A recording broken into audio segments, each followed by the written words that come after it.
jalur mandiri. Pengertian jalur mandiri ini adalah kita bisa melakukan suatu kebijakan untuk memberi peluang seluas-luasnya kepada calon mahasiswa Unhas dari berbagai perspektif. Ya. Apakah tadi itu keilmuan atau kemampuan seni, olahraga, dan tahfiz. Halo Sobat Iden, kembali lagi bersama saya, Mutia, di segmen Ngobrol Unhas Podcast Identitas. Nah Sobat Iden, episode kali ini bakal terasa spesial banget karena kita akan membahas satu topik yang setiap tahunnya menjadi perbincangan Sobat Iden. Nah yap, betul banget, kita akan membahas seputar dengan jalur seleksi mandiri Unhas. Nah, Sobat Iden pasti tahu kalau jalur mandiri ini punya banyak sekali pertanyaan di luar sana. Mungkin terkait dengan mekanismenya, sistemnya, ataupun hal-hal apa yang perlu dipersiapkan, serta stigma-stigma yang beredar di luar sana. Nah, daripada Sobat Iden menebak-nebak atau mencari tahu jawabannya di media sosial, langsung saja hari ini kita akan membahasnya dengan tuntas bersama Wakil Rektor Bidang Akademik Kemahasiswaan Universitas Hasanuddin, Profesor Dr. Gigi Muhammad Ruslin MKes, PhD, Spesialis Bedah Mulut, Konsultan. Selamat datang Prof di Podcast Identitas. Siap. Dan terima kasih sudah meluangkan waktunya untuk hadir di podcast kami. Iya, makasih banyak, Mutia. Nah, Sobat Iden, Prof selaku Wakil Rektor Bidang Akademik dan Kemahasiswaan udah siap nih membagikan informasinya seputar jalur seleksi mandiri Unhas. Nah, langsung saja kita akan mulai ke pertanyaan yang paling dasar dulu, Prof. Ya.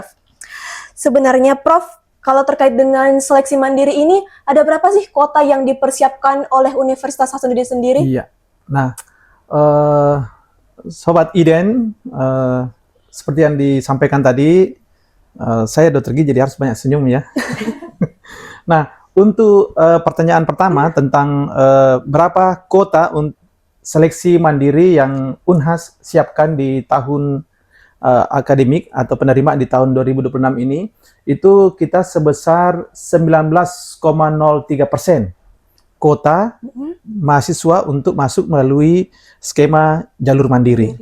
Nah, kalau kita lihat sebenarnya regulasi atau ketentuan Kementerian Pendidikan saat ini untuk perguruan tinggi yang berbentuk perguruan tinggi negeri berbadan hukum seperti Unhas itu sudah ditentukan, sudah ada dasar, sudah ada acuan bahwa untuk seleksi penerimaan mahasiswa seleksi melalui seleksi nasional berbasis prestasi itu hanya maksimal 20%, minimum 20%. 20%. Kemudian kita di Unhas itu menentukan sebesar 31,22% yang seleksi nasional berbasis prestasi yang kita sudah lakukan dan sudah ditentukan. Itu sudah ada mahasiswanya. Nah, kemudian untuk seleksi nasional berbasis tes yang UTBK yang kemarin sudah dilaksanakan dan insya Allah Sobat Iden tunggu pengumuman pada tanggal 25 hasil dari SNBT itu kita menyiapkan kota sebesar 49,75%. 49,75%. Nah, kalau kita total tadi antara SNBP, SNBT, dan jalur mandiri yang sudah ditentukan oleh Kemdikti-Saintek regulasinya, terkhusus untuk Unhas itu tadi total dari 100% itu mandiri hanya sebesar 19,03%. Padahal maksimum jalur mandiri itu bisa Unhas diberi kewenangan sampai dengan 50%. Sampai dengan 50% untuk perguruan tinggi yang berstatus PTN-BH, berbadan hukum. Tapi karena kita melihat menyesuaikan dan mengadaptasi dan kita punya target masing-masing, kita hanya mengambil porsi bahwa kita hanya 19,3% untuk jalur mandiri. Ya, seperti itu. Ya. Nah, bicara dengan seputar kota nih, Prof. Ada berapa sih jenis seleksi mandiri yang dibuka Unhas tahun ini? Nah, yang 19,03% tadi untuk jalur seleksi mandiri masuk ke Unhas, ya karena memang sekarang kita harus diskusi tentang jalur mandiri karena SNBP kita sudah lakukan, SNBT kita sudah lakukan, dan insya Allah tinggal menunggu pengumuman pada tanggal 25, hari Senin yang akan datang. Sekarang kita fokus tentang seleksi mandiri yang ada di Unhas. Nah, di Unhas kami punya beberapa skema jalur seleksi mandiri untuk penerimaan mahasiswa baru di tahun 2026 ini. Pertama ada tentang jalur melalui talent showcase. Dan jalur talent showcase ini kita sudah lakukan kemarin, dan itu sudah sampai saat ini kemarin sudah registrasi ulang. Kemudian ada kelas internasional. Kelas internasional juga itu kita sudah lakukan di tahap awal, dan masih ada pengumumannya nanti menunggu sampai dengan Juni, 5 Juni ya. Kemudian ada jalur seleksi mandiri yang kita sebut dengan SMK berprestasi. Sekolah Menengah Kejuruan Berprestasi ini diperuntukkan untuk talent-talent mahasiswa dari sekolah kejuruan untuk masuk ke vokasi Unhas. Kita saat ini punya 13 program studi fakultas vokasi yang ada di Unhas. Jadi itulah tadi jalur SMK berprestasi kita beri kesempatan. Untuk SMK berprestasi itu pendaftarannya 1 Mei sampai dengan 8 Juni. Jadi ini masih ada waktu ya. 8 Mei 1 Mei sampai 8 Juni, dan insya Allah nanti itu pengumumannya pada 10 Juni pengumuman ujian, dan 18 Juni pengumuman, dan registrasi ulang 22 Juni sampai dengan 9 Juli. Nah, itu sudah ada 3 ya, sudah ada 3 tadi item skema untuk masuk jalur mandiri. Kemudian ada skema jalur seleksi mandiri yang non UTBK. Nah, ini bagi teman-teman nanti yang tidak berhasil di UTBK, boleh nanti masuk melalui jalur mandiri yang jalur seleksi mandiri non UTBK. Artinya mungkin ada yang tidak sempat ikut UTBK, mungkin karena ada masalah administrasi atau apa, kan bukan berarti tidak ada kesempatan yang lain. Nah, ini boleh, silakan melalui jalur seleksi mandiri non UTBK. Tidak perlu memakai nilai UTBK. Karena apa? Kami punya juga jalur seleksi mandiri yang menggunakan nilai UTBK, yang kita sebut dengan jalur seleksi mandiri UTBK. Nah, itu tadi ada 2 ya, ada UTBK, ada yang non UTBK. Kenapa? Ini metode kami untuk memberi kesempatan seluas-luasnya kepada calon mahasiswa Unhas yang ada mungkin yang tidak sempat mengikuti UTBK. Bisa saja pada saat itu sakit, bisa saja pada saat itu misalnya memang ada masalah administrasi sehingga tidak valid datanya untuk ikut UTBK. Nah, tapi Unhas tidak menutup bagi mereka. Kami beri kesempatan melalui jalur seleksi mandiri yang non UTBK. Kemudian ada jalur seleksi mandiri yang afirmasi disabilitas. Untuk teman-teman yang ada masalah disabilitas, itu ada jalurnya juga. Karena kami juga punya target untuk mahasiswa kita masuk di Unhas. Kita tahu persis bahwa di Unhas ini juga sudah mengampu beberapa teman-teman yang disabilitas, bahkan kami punya studi disabilitas. Nah, kemudian ada jalur sarjana terapan umum. Ya, jalur mandiri untuk sarjana terapan umum. Ya, itu boleh juga. Di samping tadi ada yang SMK berprestasi. Kemudian ada jalur mandiri untuk ketua OSIS. Ketua OSIS bagi teman-teman yang aktif dulu di organisasi, dimanapun itu, tapi ketua OSISnya ketua umum saja ya, yang ketua umum. Kalau ketua 1, ketua 2 itu nggak masuk. Dulu saya pernah ketua 1, jadi berarti kalau waktu itu saya nggak masuk, nggak memenuhi kriteria. Nah, kemudian ada jalur mandiri melalui prestasi, olahraga, seni, dan keilmuan. Misalnya punya prestasi di bidang olahraga, punya prestasi di bidang seni, punya prestasi di bidang prestasi keilmuan, misalnya jago matematika, jago olimpiade kimia, dan seterusnya. Dan termasuk untuk keilmuan di sini adalah untuk tahfiz. Jadi kami menerima juga teman-teman Sobat Iden yang punya kemampuan tahfiz. Tapi ada kriterianya ya, ada yang tahfiz untuk 30 juz, 20 juz, dan 10 juz. Dan itu semua punya kriteria yang jelas dan dites langsung. Ini mungkin melalui Sobat Iden ini saya sampaikan dari awal karena ada beberapa teman yang mendaftar mungkin pernah menghafal sampai 30 juz, tapi karena mungkin tidak diulang-diulang, dia hanya pakai sertifikat. Nah, ini nanti on the spot pada saat diseleksi itu diwawancara langsung.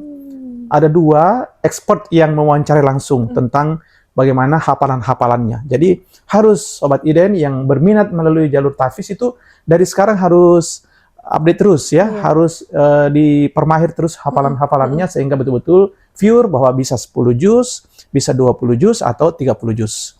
Dan semua prodi di Unhas untuk jalur TAFIS dibuka semua, termasuk kedokteran. Kedokteran kita buka, kedokteran gigi, farmasi semua bisa menerima untuk jalur TAFIS. Ya, tapi untuk kedokteran itu khusus harus bisa sampai dengan 30 juz. Nah, ada diterima putri dan putra, ada ya. Ahwat dan Iwan diterima ya. Itu jenis-jenis skema jalur mandiri yang ada di Unhas. Menarik sekali ya Prof, terkait dengan kuota ataupun skema yang hadir di jalur mandiri Unhas itu sendiri. Ya. Nah Prof, terkait dengan jalur mandiri ini Prof, kalau boleh tahu sebenarnya apa sih tujuan Unhas membuka jalur mandiri ini? Ya, nah karena di statuta Unhas dan regulasi Kemdikbudristek itu memang memberi kewenangan kepada perguruan tinggi negeri berbadan hukum untuk membuka jalur mandiri. Pengertian jalur mandiri ini adalah kita bisa melakukan suatu kebijakan untuk memberi peluang seluas-luasnya kepada calon mahasiswa Unhas dari berbagai perspektif. Apakah tadi itu keilmuan atau kemampuan seni, olahraga, dan TAFIS, kemudian kemampuan organisasi, ketua OSIS, kemampuan punya prestasi yang lain, kemudian kemampuan afirmasi disabilitas. Nah, kalau kita tidak punya menyiapkan skema-skema ini, itu kesannya kita terlalu eksklusif. Perguruan tinggi kan harus inklusif. Memberi seluas-luasnya kepada calon mahasiswa Unhas dari seluruh penjuru di Indonesia ini untuk bisa masuk ke Unhas. Jadi kita nggak boleh eksklusif, harus inklusif. Mulai dari yang disabilitas, mulai dari yang punya prestasi, mulai dari yang punya organisasi, kemampuan prestasi keilmuan misalnya TAFIS atau juara prestasi olahraga, ataupun itu keilmuan juara MIPA, juara matematika, juara bahasa Inggris, itu semua kita kasih peluang, kita kasih kesempatan. Termasuk tadi kita memberi apresiasi setinggi-tingginya kepada anak-anak kita yang punya kemampuan akademik lebih, tapi mungkin tidak beruntung melalui jalur yang sifatnya nasional. Apakah tadi SNBP, SNBT, sehingga ada tempat lain yang diberi kesempatan. Nah, itulah harapan kita. Mudah-mudahan dengan skema-skema itu bisa betul-betul memprioritaskan kepada anak-anak kita yang mau sekolah, tapi punya banyak persiapan ataupun keahlian yang mereka sudah dapatkan atau capai pada saat di sebagai statusnya sebagai siswa maupun siswi di sekolah menengah pertama.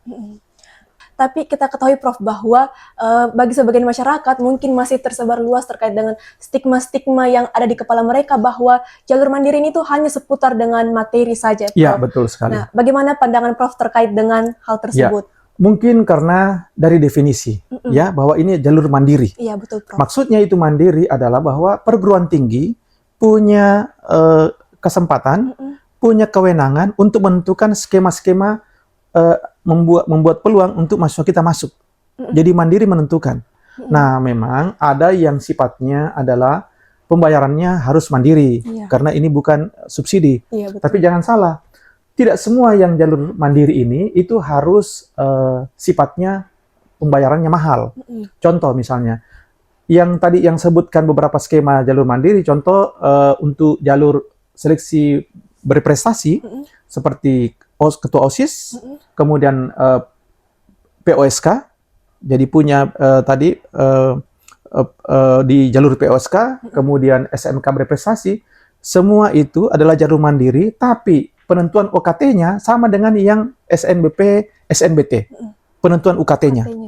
Bukan siapa yang punya banyak duit atau siapa yang kaya, itu tidak, beda. Ini tetap menggunakan mekanisme penentuan UKT-nya berdasarkan dengan kemampuan orang tua.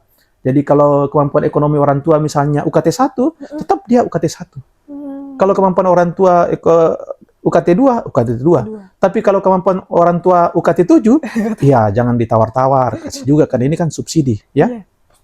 Seperti itu. Jadi contoh kalau untuk yang jalur seleksi mandiri yaitu ada UKT tertentu.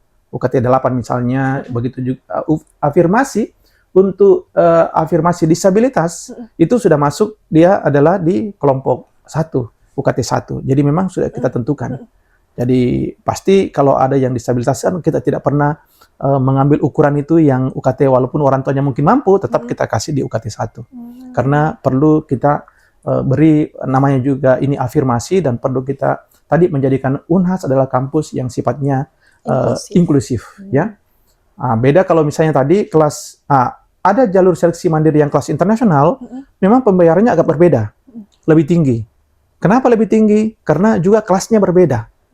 Mereka kelasnya berbeda bukan berarti eksklusif, ya, bukan. Karena memang kita peruntukkan itu untuk kelas berbahasa Inggris.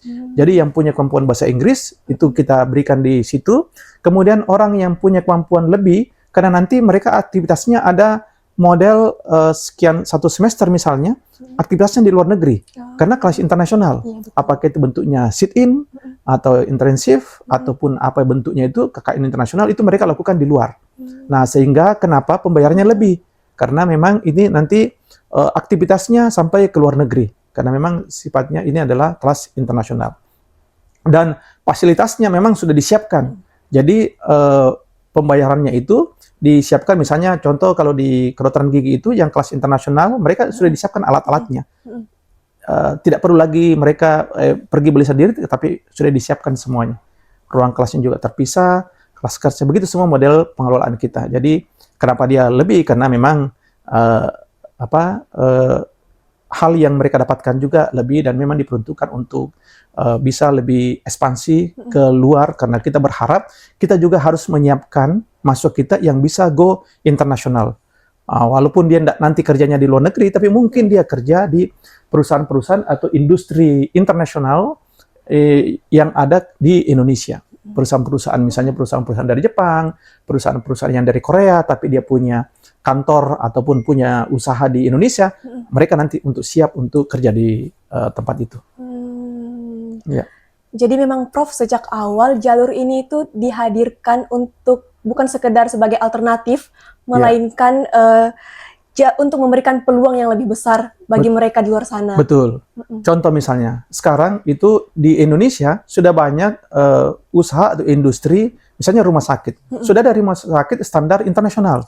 Nah, pasti di situ dibutuhkan juga talenta-talenta yang sudah siap kita persiapkan untuk nanti kerja nuansa atau atmosfer internasional. Nah, kalau mereka sudah kita siapkan, kan mereka bisa kerja di sana.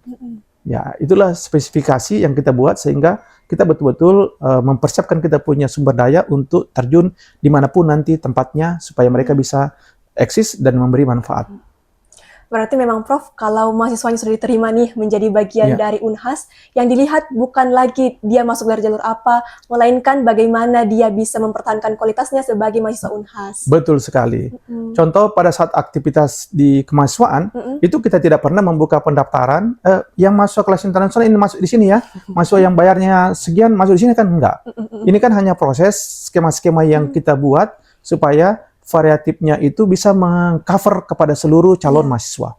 Karena tidak semua mahasiswa yang sempat ikut SNBP, tidak semua mahasiswa sempat ikut di jalur UTBK, tidak semua mahasiswa untuk ikut yang dua tadi secara nasional, akhirnya ada jalur mandiri yang kita siapkan sesuai dengan kemampuan kita, sesuai dengan rencana kita untuk memberi kesempatan seluas-luasnya calon mahasiswa Unhas dari manapun untuk masuk ke Unhas. Nah, Prof, kalau boleh tahu nih, apakah ada mekanisme seleksi di tahun ini yang berbeda dengan tahun-tahun sebelumnya? Ya, nah ini Sobat Iden perlu catat dan kalau perlu disebarluaskan.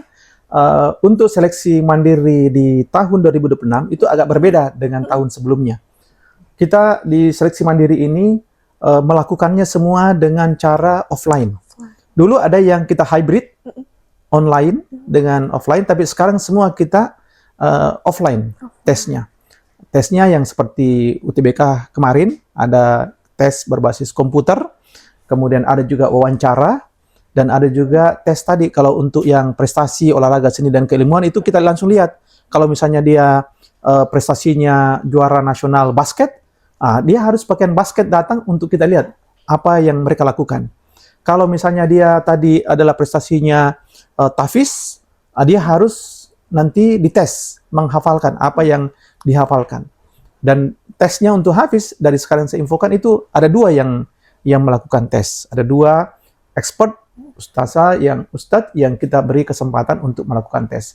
Nah, kalau misalnya prestasinya Olimpiade Matematika, nanti juga ada yang langsung ngetes tentang bagaimana itu kemampuannya dalam hal pemecahan masalah di bidang matematika misalnya. Seperti itu.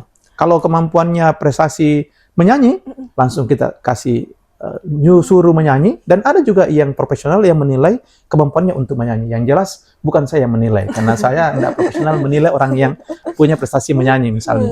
Ya, seperti itu. Kalau kita bicara soal Mandiri Unhas nih, Prof, Ya. ada tidak program studi terbaru yang hanya bisa dimasuki lewat jalur mandiri? Ya, ini pertanyaan yang bagus sekali. Betul, ini Sobat Iden, ini kami saat ini Unhas terus melihat peluang-peluang program studi yang memang dibutuhkan oleh masyarakat, dibutuhkan oleh industri, dibutuhkan oleh dunia kerja. Salah satu program studi yang insya Allah tahun ini kita sudah menerima mahasiswa yang memang prodi ini baru, itu adalah program studi fisikawan medik. Fisikawan medik, profesi fisikawan medik. Dan S1 keperawatan, S1 perkeretaapian. S1 perkeretaapian. Kita tahu kalau fisikawan medik itu nanti profesi ini pendidikan untuk melihat alat-alat kesehatan yang ada di rumah sakit sekarang banyak sekali, tapi ternyata kurang tenaga teknisi yang memahami bagaimana melakukan maintenance terhadap alat-alat itu. Kan sayang kalau misalnya dibelinya mahal-mahal, tapi maintenance-nya agak susah. Harus mendatangkan misalnya tenaga ahli dari Jakarta atau dari mana. Nah, Unhas melihat itu sebagai satu peluang, dan insya Allah kita akan menerima di tahun ini, tapi karena waktunya SNBP, SNBT sudah lewat, jadi kita hanya menerima melalui jalur mandiri. Kemudian S1 perkeretaapian.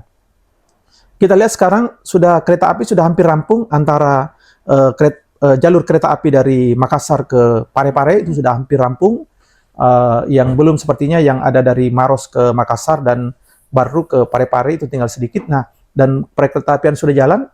Sayang kalau kita tidak menyiapkan program studi perkeretaapian, dan itu juga insya Allah Sobat Iden kalau ada yang keluarganya atau ada yang berminat boleh nanti didaftarkan di kedua prodi ini untuk jalur mandiri. Dan masih ada satu lagi untuk prodi S1 kebidanan, ini juga sementara berproses, mudah-mudahan dalam waktu dekat juga kita bisa launching. Yang jelas silahkan dipersiapkan untuk S1 kebidanan. Nah, kemudian ada 5 prodi lagi yang juga lagi kami persiapkan, dan mudah-mudahan 3 minggu ke depan juga sudah bisa kita, 3-4 minggu ke depan kita bisa launching untuk masuk melalui jalur mandiri. Pertama adalah S1 pertanian cerdas, ya, agriculture intelligent, ya, smart agriculture. Kemudian kecerdasan buatan, S1 kecerdasan buatan, AI, ya, kecerdasan buatan. Kemudian program studi bioteknologi terapan. Ini untuk vocational, ya, bioteknologi terapan. Kemudian ada untuk jalur magister baru juga, bukan hanya S1, ya, ada S2 ketahanan nasional, dan ada untuk S3 juga ilmu pemerintahan. Ini beberapa program studi yang insya Allah mungkin ini lagi sementara berproses di Senat Akademik. Mudah-mudahan 1 bulan ke depan juga sudah bisa kita announce bahwa program studi ini kita sudah bisa menerima. Nah, kemudian ada lagi program studi yang juga menarik yang kami lagi persiapkan saat ini adalah S1 Teknik Biomedik. S1 Teknik Biomedik, S2-nya sudah ada, ya, di Unhas. Kemudian S1 Teknik Sistem Energi terbarukan, apa segala macam, ini kita sudah persiapkan juga. S1 Teknik Kimia juga lagi sementara proses, dan profesi psikologi. Ini kita lagi siapkan semua program studi baru ini. Silakan teman-teman, sahabat Iden untuk mempersiapkan diri, tolong disampaikan ke keluarganya, kerabatnya, supaya mereka siap-siap untuk masuk seleksi mandiri di prodi ini. Termasuk saat ini kami juga lagi mempersiapkan prodi untuk vocational pengawasan obat dan makanan. Ya, ini kami kerjasama dengan BP POM, Badan Pemeriksa Obat dan Makanan, untuk membuka program studi ini. Dan ini kita adjustable juga supaya sesuai dengan kebutuhan, karena ini order langsung dari Badan Pemeriksa Obat dan Makanan, karena mereka lihat ada gap, ada masalah yang belum selesai terhadap penyiapan sumber daya manusia. Nah, kita analisis, kita lihat, kita kerjasama, dan ini sementara berproses. Mudah-mudahan kami target di tahun akademik 2026 ini juga sudah buka. Jadi tolong ini dipersiapkan. Siap. Baik, Prof. Nah, kalau boleh tahu nih, Prof, apa sih pertimbangan terbesar Unhas ketika nantinya akan membuka program studi baru? Ya, Jadi sebenarnya pertimbangan tadi adalah itu berdasarkan dengan analisis. Program studi yang baru yang kita buka ini bukan semata-mata karena nafsu dari dosennya, nafsu dari WR1-nya, atau nafsu dari rektornya untuk membuka suatu program studi. Tapi kita buat naskah akademik. Jadi kami membuat dulu analisis dengan naskah akademik untuk melihat apakah program studi ini betul-betul dibutuhkan oleh masyarakat, dibutuhkan oleh industri, atau dibutuhkan oleh dunia usaha. Karena kenapa kita sangat berharap mahasiswa kita nanti yang masuk program studi yang baru-baru ini itu bisa langsung diimplementasi. Contoh misalnya, saat ini tahun lalu kita baru buka beberapa program studi yang baru juga seperti metalurgi. Metalurgi itu bahkan ada yang, tapi agak berbeda sedikit, ada yang vocational, ada yang sarjananya, itu sampai saat ini itu banyak order dari dunia usaha, dunia industri. Jadi mahasiswa belum selesai, sudah di-order. Karena dibutuhkan. Bahkan ada beberapa industri yang memberi beasiswa kepada anak-anak tersebut. Artinya dia sudah ikat. Ya kalau anak muda sekarang mungkin tunangan duluan ya. Nah, ini mereka sudah diikat. Dikasih beasiswa, dikasih kesempatan magang di sana, dan setelah itu langsung bekerja. Nah ini kan yang ingin kami lakukan seperti itu. Jadi peluang-peluang itu kami lihat. Dan ini bukan, karena kita harus menyiapkan sumber daya manusia yang betul-betul nanti ke depannya dibutuhkan oleh masyarakat. Nah, artinya ke depan ada beberapa program studi yang mungkin kita lakukan, apakah itu merger, apakah itu kita kurangi daya tampungnya, karena mungkin sudah tidak terlalu banyak dibutuhkan oleh masyarakat. Ya, seperti itu. Nah, Prof, kalau boleh tahu nih, belakangan ini juga terdapat isu terkait dengan beberapa prodi yang mungkin dianggap kurang relevan dengan kebutuhan industri saat ini. Nah, bagaimana tanggapan Prof terkait dengan isu-isu yang beredar di masyarakat bahwa nantinya akan ada beberapa program studi yang dihapus? Bagaimana tanggapan Prof melihat hal tersebut? Ya, jadi sebenarnya sama. Setiap program studi yang kita sudah bentuk tadi, yang di awal itu melalui suatu kajian, yang kita sebut dengan kajian naskah akademik, dan kajian naskah akademik ini itu tidak hanya satu melalui tim task force. Memang di awal timnya adalah dari tim task force. Kemudian tim task force nanti ini dari tiap fakultas itu dilakukan assessment oleh gugus penjaminan mutu. Gugus penjaminan mutu melakukan assessment untuk meng-approve apakah program studi yang baru mau dibuka ini dengan naskah akademik itu sudah sesuai standar, termasuk melihat standar minimal kurikulumnya, standar minimal sarana prasarana, dan standar minimal sumber dayanya. Nah, setelah itu kalau di-approve oleh gugus penjaminan mutu tingkat fakultas, itu akan dibicarakan lagi di tingkat senat fakultas masing-masing. Dan tahapan di sini, ini belum selesai. Harus setelah ada approval di tingkat fakultas, dikirim lagi ke tingkat universitas. Dalam hal ini, rektor ceki ke bidang akademik kemahasiswaan, nanti dikirim ke rektor, rektor nanti akan mengirim melalui bidang akademik kemahasiswaan, kami kirim ke LPMPP, penjaminan mutu tingkat universitas. Itu akan di-assessment oleh 2 reviewer internal, Unhas, yang melihat apakah program studi ini layak atau tidak. Layak atau tidak kurikulumnya, layak atau tidak sumber dayanya, layak atau tidak infrastrukturnya. Nah, setelah 2 reviewer ini melakukan monitor evaluasi dan dinyatakan oke, itu baru lanjut lagi ke tingkat universitas, dikembalikan lagi ke rektor, ceki bidang akademik dan kemahasiswaan. Kemudian nanti kami mendorong lagi proposal atau borang ini, pembukaan prodi ini ke tingkat senat akademik universitas. Nah, nanti di tingkat senat akademik universitas itu akan di-assessment lagi oleh Komisi 1 bidang akademik di tingkat universitas, senat akademik universitas. Komisi 1. Komisi 1 lagi nanti buat task force, menggodok, melihat, mengevaluasi apakah ini sesuai standar perguruan tinggi. Apakah ini sudah sesuai standar universitas untuk pembukaan program studi ini. Nah, nanti dari situ, itu dievaluasi, diminta tim task force dari tiap fakultas untuk mempresentasikan, kemudian dinilai. Setelah itu, kalau itu di-approve, akan di-approve diberikan pertimbangan oleh Ketua Senat Akademik Universitas untuk lanjut ke rektor.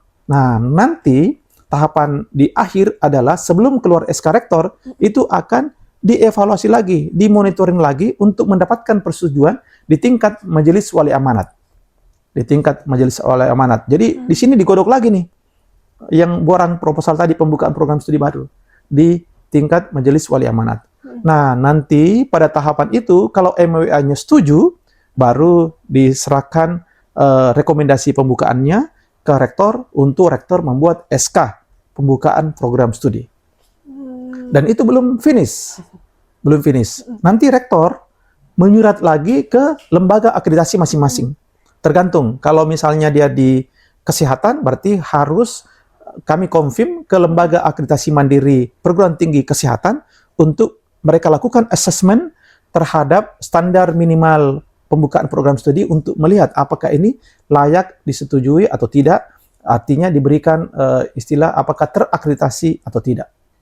Nah, itu prosedur yang begitu panjang untuk membuka suatu program studi. Nah, bagaimana dengan program studi yang dianggap tidak lagi sesuai dengan kebutuhan zaman? Nah, itu juga tetap kami melakukan monitoring. Jadi yang pembukaan itu begitu ketat monitoringnya, begitu juga pada saat program studi yang sudah berjalan. Itu selalu selalu dilakukan evaluasi. Karena kami banyak input masuk dari stakeholder. Kami banyak mendapatkan input dari pihak eksternal, termasuk karena kami melakukan tracer study kepada alumni-alumni kita, itu nanti akan ada feedback, ada masukan. Sehingga bisa saja nanti kalau ada program studi yang kita nilai adalah tidak sesuai standar, dan tolong dicatat, sudah ada program studi di UNHAS yang ditutup. Jadi sebelum isu bahwa ada program studi ditutup, kami sudah pernah melakukan penutupan program studi. Tapi prosedural penutupan ini juga tidak serta-merta. Kurang lebih hampir sama tadi. Hampir sama prosesnya waktu ingin pembukaan. Jadi tim task force tingkat fakultas mengkaji, kemudian seterusnya sampai dengan proses tadi baru kita lakukan persetujuan. Jadi proses penutupan dengan proses pembukaan kurang lebih sama. Dan kami sudah pernah melakukan penutupan. Dan saat ini kami terus melakukan monitoring kepada program studi yang sudah berjalan di UNHAS. Apakah masih layak untuk lanjut atau kita perlu melakukan efisiensi dalam hal ini, mungkin mengurangi jumlah yang diterima, atau sama sekali kita lakukan penutupan. Apakah ada juga target-target tertentu, Prof, terkait dengan penutupan ataupun pembukaan program studi nantinya? Iya, tadi proses planning, action, dan kita harus selalu melakukan assessment, melihat, monitoring, mengevaluasi. Kalau memang ada yang rekomendasinya harus misalnya dikurangi jumlahnya, ataukah ada yang memang harus kita lakukan penutupan, kita lakukan penutupan. Sekarang ini kami lagi concern juga untuk melihat program studi misalnya di jenjang magister dan doktoral.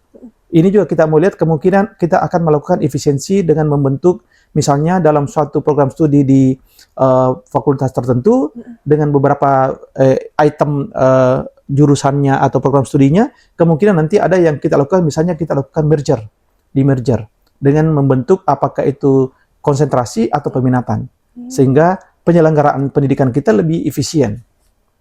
Ya. Baik, Prof. Nah, kalau boleh tahu nih, Prof, untuk di UNHAS sendiri, apakah nantinya akan ada penghapusan atau penutupan program studi tertentu atau seperti apa, Prof? Ya, nanti kita akan lakukan evaluasi sesuai dengan tadi prosedurannya.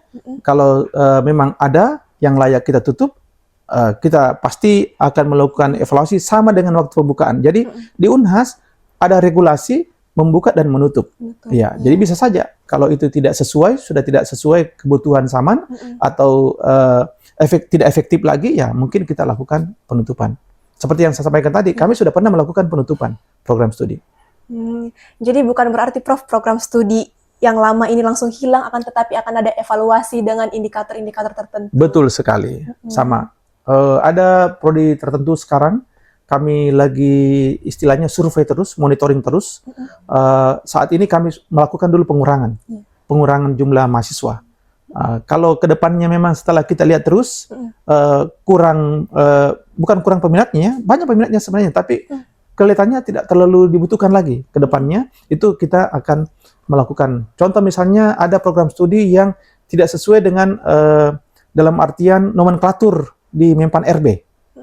Nah, itu kan agak susah tuh nanti dia diterima kerja kalau tidak sesuai nomenklatur.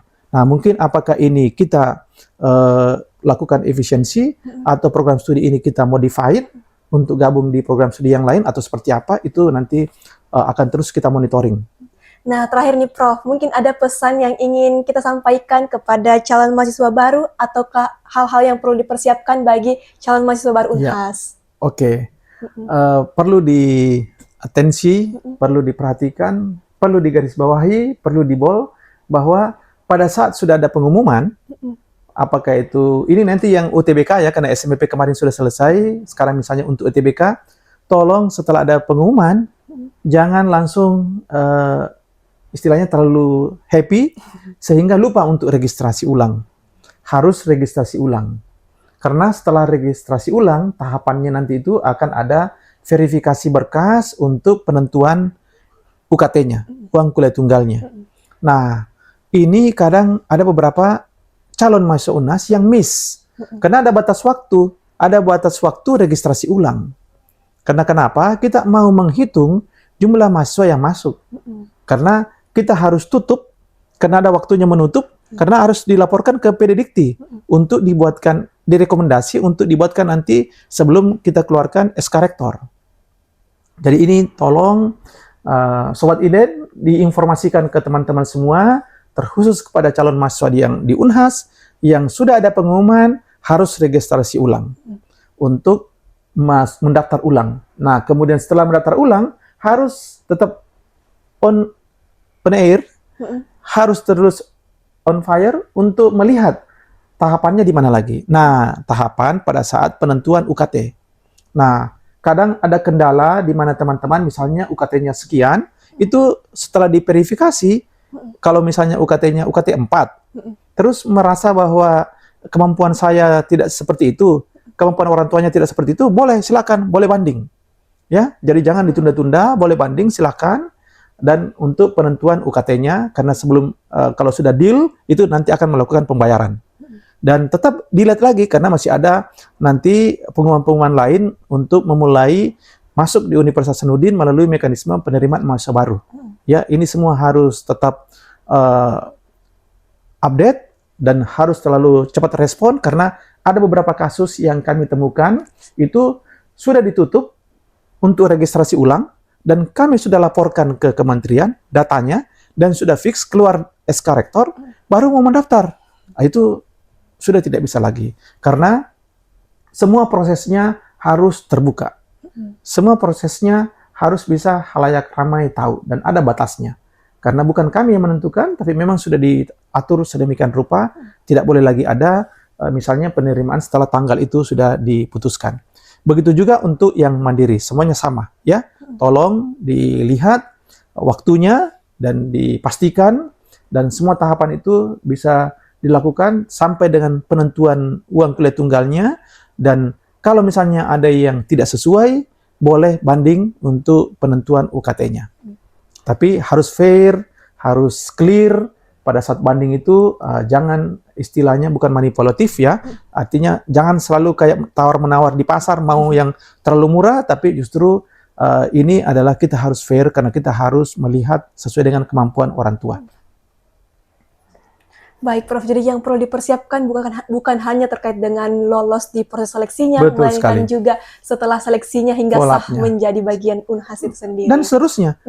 Jangan lagi terlena, status dapat jaket merah, terus nanti kuliahnya tidak sesuai, awas, nanti ada lagi monitoring evaluasi untuk tahapan drop out. Jadi ada, terus dipantau. Jadi harus selalu bersemangat, apalagi kalau sudah pakai jaket merah, warna merah, membara semangatnya. Nah, Sobat IDEN, itu dia tadi ngobrol Unhas kita terkait dengan jalur mandiri, mekanisme, dan juga kuotanya. Nah, terima kasih juga kepada Bapak Prof. Ruslin selaku WR1 Universitas Hasanuddin, dan juga atas insight dan cerita-ceritanya terkait dengan mandiri Unhas. Nah, semoga sesi kali ini tentunya akan mengurangi keresahan dan juga kebingungan Sobat IDEN yang nantinya akan menempuh jalur seleksi ini. Dan tetap semangat. Sampai jumpa di episode Ngobrol Unhas berikutnya.